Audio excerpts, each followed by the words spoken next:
శ్రీకాకుళంలో నిర్వహించాల్సిన టీడీపీ మహానాడు ఈసారి వర్చువల్ రూపంలో జరగనుంది.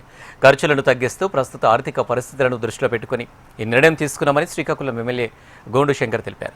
వర్చువల్ మహానాడు ద్వారా పార్టీ శ్రేణులు మరింత విస్తృతంగా పాల్గొనే అవకాశం ఉంటుందంటున్న శ్రీకాకుళం ఎమ్మెల్యే గోండు శంకర్తో మా ప్రతినిధి Varaprasad face to face. Telugu Desam పార్టీకి మహానాడు అంటే మహాపండగ. సంక్రాంతి, భోగి, కనుమ ఏ విధంగా చేసుకుంటారో 3 రోజులుగా మహానాడు చేయడం ఆనవాయితీ. శ్రీకాకుళంలో జరగాల్సిన మహానాడు అనివార్య కారణాలుగా వర్చువల్ మహానాడుగా మారింది.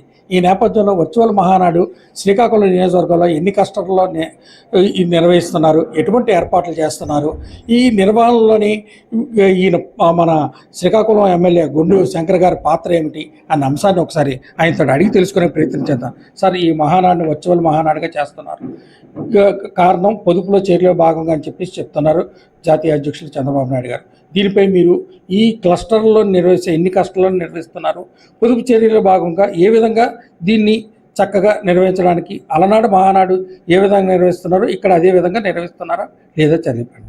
గౌరవ ప్రధానమంత్రి నరేంద్ర మోడీ గారు ఇచ్చిన పిలుపు మేరకు ఇంధన పొదుపులో భాగంగా పెద్ద పెద్ద సభలు, అలాగే వెహికల్స్ మూవ్మెంట్ తగ్గిద్దామనే ఉద్దేశంతో గౌరవ ముఖ్యమంత్రి వర్యులు తెలుగుదేశం పార్టీ జాతీయ అధ్యక్షులు నారా చంద్రబాబు నాయుడు గారి ఆదేశాల మేరకు తెలుగుదేశం పార్టీ జాతీయ వర్కింగ్ ప్రెసిడెంట్ గారు, మా యువ నాయకులు లోకేష్ అన్న గారి ఆదేశాల మేరకు రాష్ట్ర వ్యాప్తంగా ఏదైతే తెలుగు మహానాడు పండుగ ఉందో దాన్ని వర్చువల్ మెథడ్లో చేయడానికి ఒక నిర్ణయం తీసుకోవడం జరిగింది. అలాగే ప్రతి నియోజకవర్గంకి క్లస్టర్ వైజ్ మాకు 10 క్లస్టర్లు ఉన్నాయి.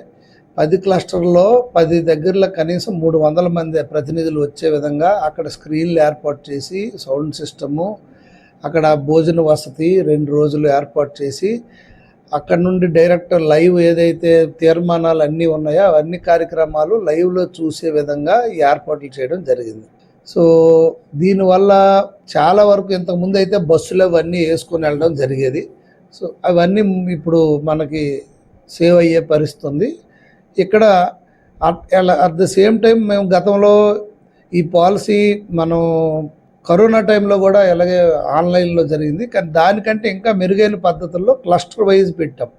10 పాయింట్లు నియోజకవర్గం అంతా పెట్టాం. ఇక్కడ కూడా ఎక్కువ మూవ్మెంట్ లేకుండా ఏ ప్రాంతంకి ఆ ప్రాంతమే పెట్టడం జరిగింది. సో తప్పకుండా గౌరవ మానవ వనరుల శాఖ మంత్రి, యువ నాయకులు లోకేష్ అన్న గారు జాతీయ పార్టీ వర్కింగ్ ప్రెసిడెంట్గా బాధ్యతలు చేపట్టినప్పటి నుండి ఇంకా మరింత ఎక్కువ సమయం పార్టీకి కేటాయించి అంతా ఒక స్ట్రీమ్ లైన్లో వచ్చే విధంగా చేస్తున్నారు. ఈ క్లస్టర్ వైజ్ విధానం దీనివల్ల మొత్తం అంతా కూడా ఒక లైనప్ కూడా అవుతుంది. సో తప్పకుండా ఇది విజయవంతం అవుతుందని నా ఉద్దేశం. చాలామంది ఎందుకంటే ఒక మహానాడు అంటే ఒక పండగగా ఒక దగ్గర అందరూ కలిపి చేసుకుంటారు. ఇక్కడి నుంచి సరదాగా బస్సులో వెళ్తే కేరింతలుగా వెళ్ళండి, కానీ కార్యకర్తల కేడర్ ఏడు సార్ మనం ఇక్కడే చేస్తున్నాం, అక్కడ చేస్తే బాగుంటుందనే కార్యకర్తల నుంచి మీకు ఏమైనా ప్రశ్నలు ఏమైనా ఉద్భవించాయా? వాళ్ళకి మీరు ఏంటి సమాధానం చెప్పారు? ఎటువంటి ప్రశ్నలు ఉద్భవించలేదు. ప్రతి ఒక్కరు కూడా ఈ నిర్ణయంకి హర్షం వ్యక్తం చేస్తున్నారు. ఏది అయినప్పటికీ పార్టీ అధిష్టానం నిర్ణయం మేరకే మా కార్యకర్తలు క్రమశిక్షణ కలిగిన పార్టీ.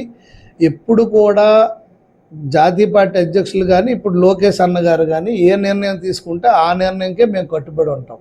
సో అందరూ దీనికి హ్యాపీగా ఉన్నారు. వర్చువల్గా డైరెక్ట్ లైవ్లో వస్తాయి. ఈ మధ్యకాలంలో అన్ని మీటింగులు కూడా వర్చువల్గా చేయడం మాకు అలవాటు అయ్యింది.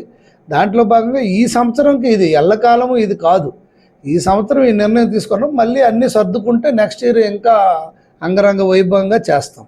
ఇది మన శ్రీకాకుళంలో జరగాల్సింది ఒక్కసారికి ఇలాగా మారేసరికి మీ మనోగత ఏమని చెప్పండి. అంటే ఇది శ్రీకాకుళం కాదండి, నెల్లూరు ఫైనలైజ్ అయ్యింది. శ్రీకాకుళంలో మాకు ప్లేసు ప్రాపర్గా సెట్ అవ్వలేదు. నెక్స్ట్ అక్కడ రణస్థలంలో మేజర్గా వర్క్ జరుగుతుంది, ట్రాఫిక్ ఇబ్బందులు అవుతాయి.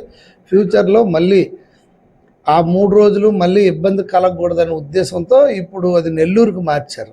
సో మళ్ళీ ఎప్పుడైనా అవకాశం వస్తే మేము మంచి ప్లేస్ చూసుకొని ఈసారి ప్లాన్డ్గా చేస్తాం. మాకు అవకాశం వస్తే అందరం చేస్తాం. అలాగే అయితే ఈ వర్చువల్ పద్ధతి మాత్రం కేడర్కి, నాయకులకి మంచి ఉపయోగం ఉంటుంది అంటారా?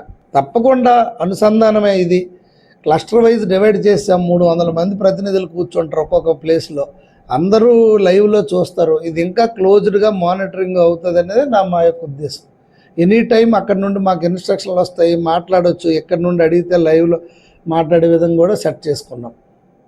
అదే ఇది విన్నారు కదా, క్లస్టర్ వారీగా చేయడం వల్ల మాత్రం ఉపయోగమే తప్ప ఇది లేదు. క్యాడర్ కూడా చాలా బాగుంటుంది. ఎందుకంటే ఎక్కడైనా వెళ్ళాలంటే పొదుపులో చర్యలు భాగం. ముందుగా ఈ మధ్యకాలంలో ఇంధన సంక్షోభం చూసాం కాబట్టి ఆ ఇంధనం కొరత, అదేవిధంగా దేశం ముఖ్యం అన్న రీతిలోనే తెలుగుదేశం పార్టీ కార్యకర్తలు క్రమశిక్షణ గల కార్యకర్తలను కాబట్టి అధినేత ఏం చెప్తే అదే చేస్తాము. కాబట్టి ఈ వర్చువల్ మహానాడుకు మాత్రం మంచి స్పందన ఉంటుందని చెప్పేసి మన శ్రీకాకుళం ఎమ్మెల్యే గోండుశంకర్ గారు చెప్తారు. ఇది శ్రీకాకుళం జిల్లా నియోజకవర్గంలోని వర్చువల్ మహానాడుకు సంబంధించిన తాజా సమాచారం. Cameraman Gopitavara Prasad, HM TV.